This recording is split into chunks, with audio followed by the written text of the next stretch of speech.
Good afternoon. You are live at the BBC Sports Centre. The countdown is on. We have got just under 4 hours to go now until the transfer window shuts in England. 11 p.m. the deadline in Scotland. We have got our army of reporters on standby, ready to bring you the very latest on all of those last-minute deals as they happen. Not much time to go, but here are the headlines of the day so far. A deal for the Crystal Palace striker Jean-Philippe Mateta to AC Milan is now in jeopardy due to issues with his medical. Wolves have accepted a new offer worth up to 48 million from Palace for Jørgen Strand Larsen. Sheffield United have launched a shock loan move for the Manchester City midfielder Calvin Phillips.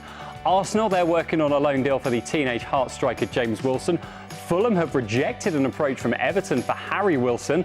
Celtic have turned down 2 offers from Nottingham Forest for Arne Engels. Liverpool, well, they've agreed a £60 million deal for the defender Jeremy Jacquet. He's been offered a 5.5-year contract, not expected to move to Anfield until the summer. And the Chelsea defender Axel Disasi is expected to join West Ham United on loan too.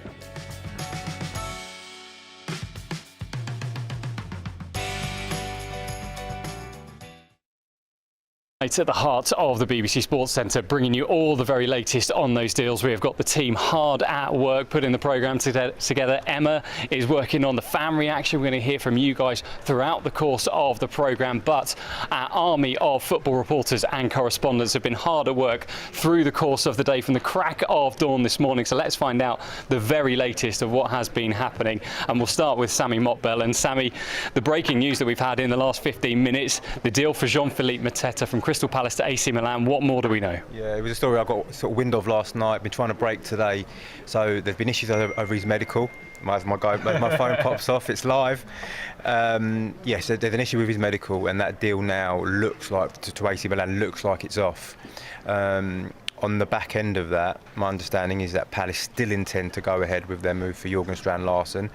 But I have to stick a rider in there. This is transfer deadline day and anything can happen. But at the moment, that deal should still go ahead. But Mateta looks like it's off. What else are you working on today? Plenty going on. Yep, Dwight McNeil possibly going to Crystal Palace from Everton. Palace have had a 17 million bid rejected, I'm told. I think they might go back with a renewed effort. Calvin Phillips possibly to Sheffield United on loan from Manchester City. So there's loads going on. Great stuff. Well, we'll let you crack on. Answer those WhatsApps. We've got our Midlands football reporter Nick Masheter with us as well, finding out a little bit about Jørgen Strand Larsen. But Wolves are keeping busy today. They are. They're going to try and do a little bit of business. Adam Armstrong's going to come in from Southampton. It looks like Che Adams is going to be very, very difficult to do now. They're going to run out of time to do that one. It would be a huge surprise if Che Adams walked into the building at Molineux this evening. And keeping across plenty of other deals. Tell us more. Yeah, there's still a little bit. Aston Villa a little bit quiet, as Unai Emery said to us yesterday after they lost to Brentford. He expects their window to essentially be done. There's a few deals going out. Samuel Ling Jr., his loan at West Brom is going to be cancelled. He's going to go to Pisa. Jamaldine Jamoh-Aloba has gone to West Brom to essentially replace him from Aston Villa. And Forest are trying to do a little bit, obviously, as well with Engels from Celtic. Great stuff. We'll keep our eye on all of that. We've got Simon Stone as well. Simon, we'll come across to you. What are you working on? Well, I've been doing a lot of stories around younger Manchester United players who are going out on loan or not going out on loan. One player who we thought would go, Tyrell Malacia, who's hardly played this season. Manchester United want to keep him in the wake of Patrick Dorgu injuring his hamstring against Arsenal last week. But we've got a lot of younger players going out. So James Scanlon, we think he's going to go to Swindon on loan. Gabriel Biancheri, he is going to go to Rotherham on loan. So that's where Manchester United are doing most of their business. I'm not expecting any major deals. Malacia is the one who might have gone, but he's not going anywhere. Just like it was, I think, in the summer. Simon, for now, thank you very much. All of our reporters filling in reports all across the live text on the BBC Sport website as well, including Shamoon Hafez as well. Sham, tell us what you've been working on. Yes, looking like it's been a quiet day for City for incomings, but they have been working on a couple of outgoings.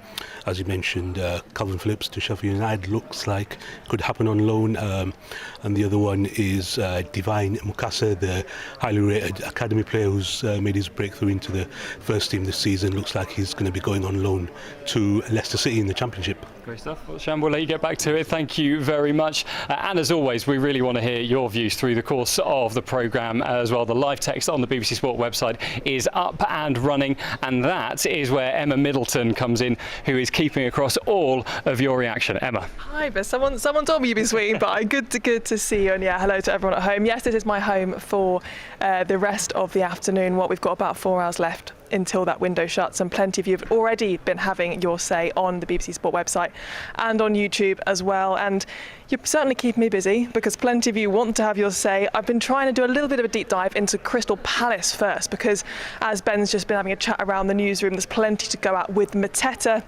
and the Strand Larsen deal and whether that will all fall through. Let's kick it off with Daniel in London saying Palace are in a deep trouble. We have lost Gahey and are yet to replace him. Mateta being replaced with Strand Larsen is an awful replacement. So we are moving backwards with signings. What next? If you know the answer to that question, get in touch with us. We'd like to hear from you. And what next indeed with the Mateta's move is in jeopardy. So let's see what happens this afternoon. So just as a reminder, you can get in touch via the BBC Sport website on our live transfer deadline page. Or if you're watching on YouTube, let us know in the comments. And yeah, we'll try and get back to you later. Emma, thank you very much. We are here in the studio as well. We've got Nahyan Chowdhury with us, winner of the last pundit standing, keeping across various Liverpool dealings over the course of the window. And the big one that we've learnt in the last 24 hours, this move for this young, well, I say it's transfer deadline day. We talk about Liverpool moving for a defender. Tell us a little bit more. Yeah, Jeremy Jacquet for £60 million. It is a signing where Liverpool fans can get excited about.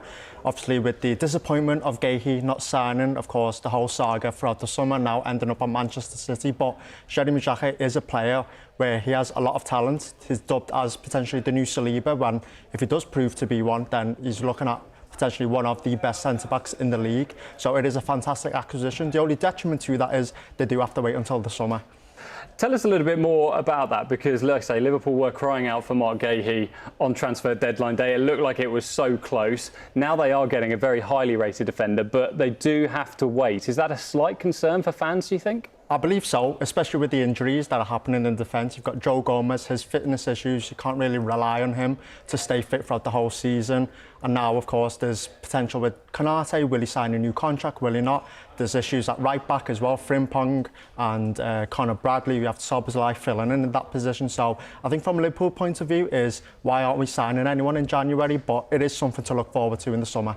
We will watch this space to see if that deal gets over the line before the deadline at 7 o'clock. Obviously, you've got the deal sheets that can go in as well. But we are also keeping across, well, it's transfer deadline day. We're keeping across all things Chelsea, as you might expect. Nizar Kinsella is in our London newsroom. And Nizar, what movement has there been at Stamford Bridge today? Yeah, hi guys. Yeah, there's been sort of movement. It's not been quite the glamour that we'd sort of maybe hoped at Chelsea, because that Jeremy Jacquet deal you were just talking about, that's the one that Chelsea kind of wanted. They wanted a centre-back to strengthen their back line, and they were going to go for him. He fits the bill of Chelsea, doesn't he? Young. There's loads of players who come from France as well joining Chelsea. He's just that. So, yeah, we're kind of thinking, are they going to go somewhere else? Are they going to get another big name or at least pay a big fee? But actually, it's starting to look more like they're going to recall a player. So they're going to bring back a player they already own from a loan move at Strasbourg, and that player is Mamadou Sarr. He's going to come back from Strasbourg and play for Chelsea. And of course, Chelsea have Strasbourg's old manager, Liam Rosenior, who's just been appointed. So those two know each other very well. And Liam Rosenior even once said of Mamadou Sarr that he's like Mamadou Rosenior. He likes him that much, that he's a sort of perfect player. So it'll be a bit of a lift for Chelsea to bring back a loanee from their sister club and help the first team. Liking that nickname already, Niz. Tell us a little bit more about some of the other potential outgoings. We know Raheem Sterling's already been released. No real pressure on that move to get any further move to get done, is there?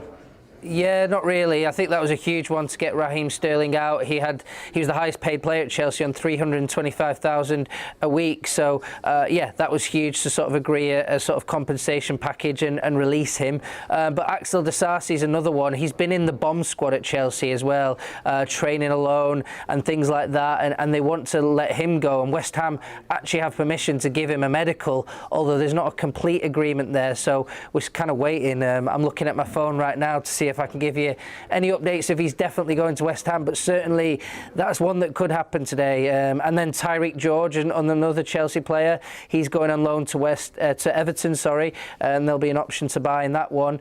And then there's a few others. So because Chelsea are taking a player from Strasbourg, they're going to give him two. They're going to give him Aaron Anselmino on loan. He's another centre-back, so they'll replace a centre-back and give them a centre-back. And then lastly, David Datro Fofana, another striker from Chelsea. He needs a club, and they might just send him on loan to Strasbourg as well. Interesting stuff, Nizar. We'll let you get back to it. Thank you very much for now. Well, Crystal Palace are one of the busiest sides at this transfer deadline day with the Jean-Philippe Mateta deal and the Jorgen Strand Larsen deal. Where does that leave them? Let's hear from their manager, Oliver Glasner. Everybody is really working very hard, yes, that it's so close to the end of